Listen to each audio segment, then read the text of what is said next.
We'll now move on to the opening statement from the Russian Federation. Russia has the floor, please.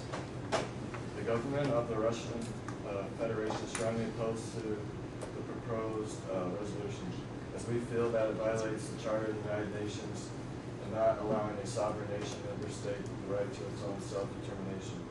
The Russian Federation agrees with the United States only so far as a desire to avoid war, because of the loss of life and suffering of people that would occur as a result.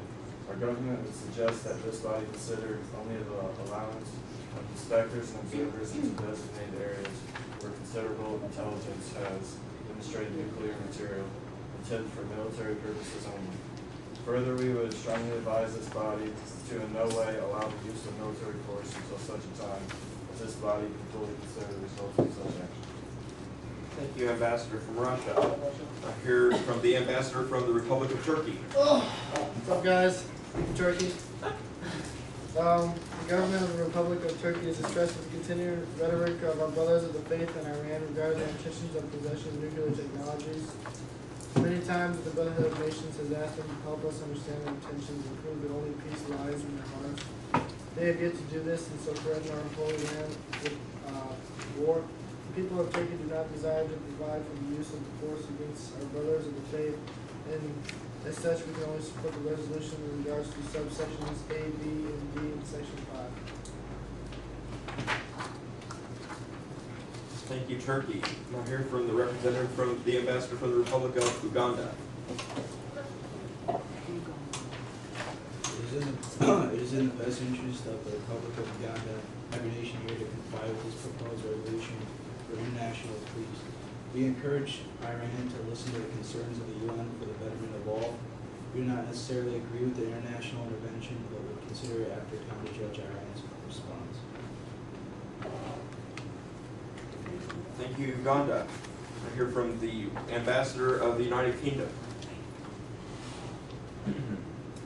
Okay, no one here wants war. Obviously, we don't want people to die, and by passing this resolution, it will eliminate the possibility of nuclear action taking place. It's crucial to vote for this resolution, or at least come up with a new resolution quickly, so we resolve this issue before everyone is affected. Thank you, United Kingdom. And lastly, we'll hear from the Ambassador from the Republic of Vietnam. Vietnam is here today to secure a peaceful relationship with our neighboring country. We feel if Iran is willing to demonstrate a willingness to live in peace, then we will support them in their development with nuclear power. Iran should have the opportunities such as any other free country. However, if they do not, then it may be clear that their intentions are less than peaceful, and at that time, this body can determine appropriate action. Thank you, Vietnam. The chair is going to take this opportunity to stop proceedings and have us think for a second about these opening statements and how, if you were in the United Nations and you heard these opening statements, how it would reflect upon, whatever nation you're representing or other nations. For example, can you tell what side each nation was on based on their opening statement? What about the United States? Who could pretty much tell what side the United States was on? It was a well-written speech. I agree. I thought it was also. They wrote this, so obviously it was. Yeah, they wrote the resolution. How about a country like Russia? Russia's definitely against it. Definitely against it? Who else is definitely against it, based on what you heard in their opening statement? Let's see,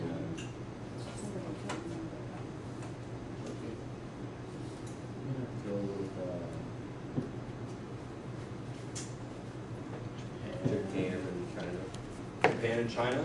Vietnam. Who was definitely opposed to it, based on their opening statements? That's what we were talking Yeah. Oh, I'm sorry. Who else was for it, based on their opening statements? I'm sorry. Austria, Croatia, United Mexican States. Okay. France. Now, are you're basing that on their position statement or what they said in their opening statement? Opening statement. Well, some of them were a little iffy. What about Uganda? Don't answer this one yourself, Chris, but what about Uganda? What side do you think Uganda was on? I haven't heard from over here yet. What side do you think Uganda was on? They were for it? Who thinks Uganda was for the resolution? Yes. Chris, read your opening statement again for us. It's in the best interest of the Republic of Uganda and every nation here to comply with this proposed. Can you speak up, Chris? I'm sorry. It's in the best interest of the Republic of Uganda and every nation here to comply with this proposed resolution for international peace. We encourage Iran to listen to the concerns of the UN for the betterment of all. We do not necessarily agree with the international intervention, but will consider it after time to judge Iran's response. Okay, now after hearing it again, how many people think Uganda was for the resolution in total? More than against it. And okay, and how many people think they were against it fully in total? Why do you think it may be hard to determine why a nation like Uganda, what their position is? Because they're influenced by the big countries. Because they're influenced by the big countries. Good. And how are they influenced by the big countries? Adam? Fear, maybe? Fear? What else could be an incentive for it? Intimidation. I'm sorry, Taylor? Intimidation. Intimidation? Imports, exports. Imports, exports, exactly. There's a lot to gain and there's a lot to lose. So if you're a small country, it probably benefits you to be kind of ambiguous about things because you don't want to offend one country and then need something from them later. So if you stay kind of ambiguous, and that was always the problems. Remember when we talked about the G77 and the non-aligned movement yesterday? That was always one of the big problems with them is they were trying to play both sides against the middle and get them. So nothing ever really got accomplished because it was all kind of trying to stay neutral and in the middle.